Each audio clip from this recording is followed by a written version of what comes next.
투자의 인싸가 되기 위한 모닝 인사이트 6월 16일 오늘도 10시에 여러분과 함께합니다. 네, 오늘은 현대차에 대해서 이야기 나눠볼 텐데요. 2분기 실적 프리뷰, 반도체 부족 영향 가볍게 털어낼 것이란 주제로 강성진 연구원님과 함께 이야기 나눠보도록 하겠습니다. 안녕하세요. 안녕하세요. 네. 어제 라이브 때도 그랬고 오늘 모닝 라이브에서도 그렇고 이 자동차가 좀 하반기에 굉장히 유망할 것이다 이런 코멘트들을 좀 많이 해주셨거든요. 네. 근데 오늘 또 그 주제가 현대차예요. 네, 그래서 맞습니다. 조금 기대가 많이 됩니다. 네. 제가 먼저 첫 번째 질문부터 조금 드려볼게요. 일단 현대차 하면 우리나라에서 사실 뭐 하는 기업인지 모두가 알겠지만 네. 그래도 기업 소개랑 그리고 수익 구조에 대해서 한번 짚어주시죠. 현대차는 세계 5위권 또는 6위권 정도의 자동차 완성차 업체라고 이제 볼 수 있겠고요. 네. 매출의 80%가 자동차 부문에서 나오고 15% 전후로 이제 금융산업에서 나오고요. 그리고 나머지가 이제 기타 뭐 현대 로템 등 기타 자회사들로부터 나옵니다. 현대차 투자 의견 바이 그리고 목표 주가를 30만 원으로 말씀을 해주셨어요. 네, 그 이유는 혹시 뭐라고 생각하세요? 일단 요즘에 자동차 업계에서 가장 큰 화두, 최근에 가장 큰 화두는 반도체 부족이었었어요. 네. 제가 개인적으로 지난주에 백신을 맞았거든요. 진짜요? 예, 코로나 백신을 맞았는데 최대 관심은 너 부작용 없니? 뭐 이런 거였었어요. 그 질문도 되게 많이 받고 근데 저도 다른 사람들 상황을 많이 봤었는데 뭐 열이 39도 넘었다 이런 사람도 있고 그리고 아파서 자다 깼다 이런 사람도 있는데 저는 별 탈 없이 넘어갔어요. 네. 다행이네요. 마찬가지로 이 자동차 업체들도 다들 지금 반도체 문제를 지금 겪고 있거든요. 근데 어떤 업체는 되게 막 앓는 소리를 하고 있고 어떤 업체는 뭐 난 별로 모르겠는데 이러면서 넘어가고 그쵸? 있어요. 네. 지금 현대차도 그럼 현대차는 어느 쪽일까 이게 굉장히 궁금했던 건데 저희가 보니까 가볍게 넘어가고 있는 것 같아요. 그래서 저희의 실적 추정치나 실적 추정치에 대한 변경 요인이 현재로서는 별로 없어 보이고 목표 주가에 대해서도 변경 요인이 없어 보이고 기존에 제시했던 30만 원의 목표 주가 그대로 유지를 하는 겁니다. 그러면 이 최근 반도체 부족 현상에 대해서는 영향이 좀 미미하다라고 좀 말씀을 해주시는 건가요? 맞습니다. 좀 그 이유에 대해서 조금 더 자세하게 좀 설명해 주실 수 있을까요? 네. 지금 자료를 보여드리면서 말씀을 드릴게요. 현대차 같은 완성차 업체들은 매월 초에 그 직전월 말에 직전월에 판매 데이터를 발표를 하는데요. 지금이 6월 중순이니까 4월달, 5월달까지 다 나와 있겠죠. 현대차 같은 경우에 중국을 제외한 글로벌 판매가 4월달, 5월달 합산으로 63만 7천 대가 나왔어요. 근데 저희가 기존에 예상했던 게 63만 4천 대였거든요. 그러니까 3천 대 차이가 났고 0.5% 차이밖에 안 났습니다. 그러니까 저희가 기존에도 이미 반도체 영향이 어느 정도 있을 것이다. 근데 얼마나 있을까? 이건 이제 저희의 나름의 가정을 반영을 해서 이 판매 추정치를 내놨던 건데 현재 한 달이 지나고 나서 그 결론을 보니까 그렇게 예상해서 많이 벗어나고 있지는 않더라. 더 나빠지거나 뭐 생각보다 훨씬 좋거나 그런 건 아니고 예상한 정도로 가고 있구나 이렇게 생각이 좀 드는 겁니다. 그래서 이 판매 대수는 이 반도체 불확실성에도 불구하고 예상해서 아주 인라인하게 나오고 있는 그런 상태이고요. 그다음에 대수만 중요한 게 아니라 어떤 차를 팔았느냐도 중요해요. 현대차 같은 경우에 그랜저를 팔았다라는 거하고 뭐 아반떼를 팔았다? 이거는 이제 대수는 똑같이 잡혀도 마진은 달라지거든요. 그렇죠. 네, 가격이 다르니까. 시장에서 걱정하는 게 뭐냐면 오케이, 대수는 그대로 나왔는데 반도체가 부족해서 반도체가 많이 들어가는 혹시 고급차 이런 것들에서의 판매는 줄고 저급차 판매만 늘어서 이 수익성은 떨어지는 거 아니냐 이런 것도 걱정을 할 만한 시기이고요. 그래서 저희가 이제 그런 것도 체크를 하는데요.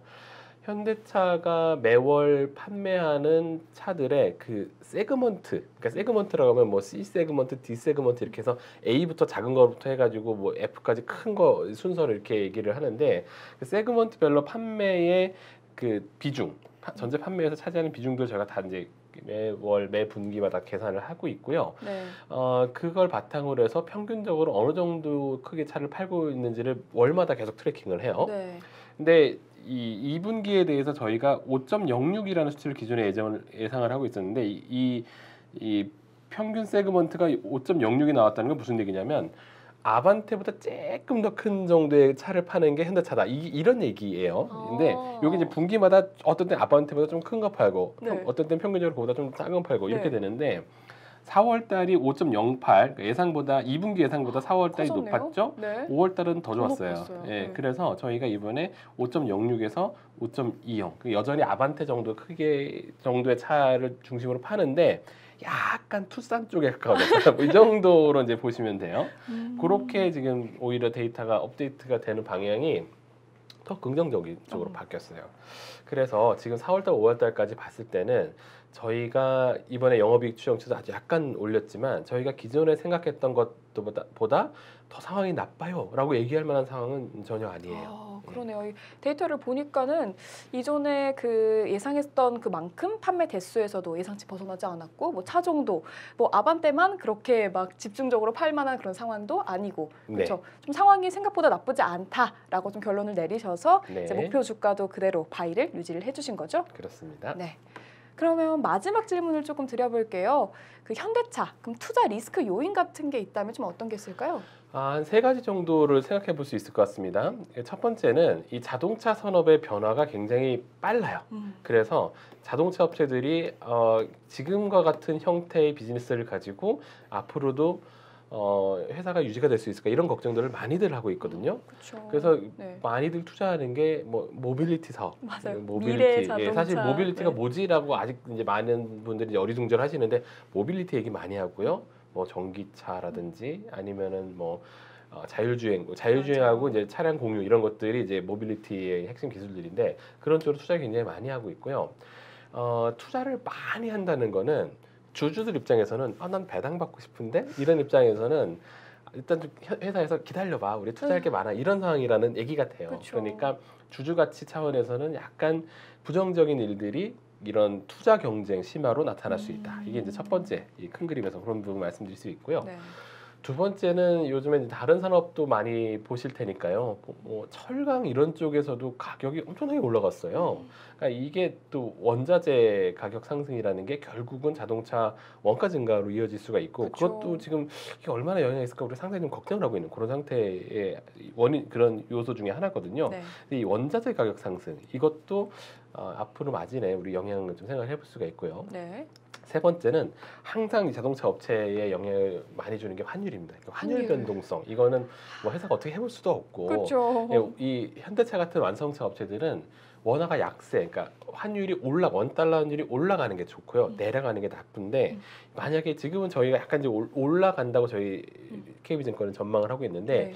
이게 또 변동성이 있으니까 또 떨어지는 구간이 나타난다면 네. 다시 말해서 원화 가치 이상이 나타난다면 이익 전망치가 하향 조정이 될 수 있다. 이런 부분 한 3가지 정도를 말씀드릴 수 있겠습니다. 네, 그러니까 투자 경쟁 심화 그리고 뭐 철강과 같은 원자재 가격이 상승하는 것과 그리고 네. 이제 마지막으로 환율 변동성, 그렇죠? 이게 약세면 나쁘지만 네. 그렇죠? 강세라고 지금은 당장은 보고 계시는 거죠? 조금 더 이제 우상향 쪽으로 보고 계시는 거죠? 맞습니다. 지금은. 네. 예, 그렇게 가정돼 있습니다. 네, 알겠습니다. 이렇게 3가지를 조금 정리를 해봤습니다. 그럼 마지막으로 이제 현대차에 대해서 우리 좀 투자자분들에게 한 말씀 해주신다면요. 저희가 이제 자동차 업체의 주가를 무엇이 결정하는가 이걸 이제 생각을 해보면 네. 현재는 당장의 이익보다도 미래의 스토리인 것 같아요. 미래 스토리. 예, 그러니까 네. 어떤 산업이 성숙 산업에 들어가 있으면 지금 버는 이익이 앞으로도 계속 될 거다 이런 뭐 크게 변동이 없을 거다 이런 생각을 많이 할 수가 있겠지만 자동차도 원래는 약간 그런 성향의 산업이었었는데 최근에 들어서는 뭐 테슬라 이런 업체들 막 들어오고 그러면서 막 지각 변동이 일어나고 뭐 그런 일이 일어나다 보니까 미래 산업에 대해 미래 시대에 이 회사가 어떻게 변해 있을 거냐 또는 뭐 살아 있을 거냐 아니면은 생존을 못할 거냐 이런 식의 그 미래의 스토리가 굉장히 뭐 다양해질 수가 있어서 그쵸. 그런 부분이 주가에 이제 영향을 주는 그런 시대라고 볼 수 있고요. 그래서 물론 이번 리포트는 2분기 실적 프리뷰라는 네. 리포트이기 때문에 저희가 실적 중심으로 단기적인 이슈 중심으로 많이 말씀을 드렸습니다만 주가를 크게 변동시키는 거는 당장 실적에 영향을 주지 않더라도 뭐 전기차라든지 또는 모빌리티 산업이든지 이런 부분 관련된 그런 뉴스 플로우에 의해서 많이 좌우가 된다. 그래서 덩치가 큰데 꽤나 변동성이 큰 주식이 될 수 있다. 이런 부분을 좀 이해를 해주셔야 될 것 같습니다. 네, 알겠습니다. 좀 좋은 쪽으로 변동성이 큰 현대차가 되기를 좀 바라면서 네. 네, 오늘 모닝 인사이트는 현대차에 대해서 강성진 연구원님과 이야기 나눠봤습니다. 오늘도 성공 투자하시고요. 저희는 내일 이 시간에 다시 돌아오도록 하겠습니다. 감사합니다.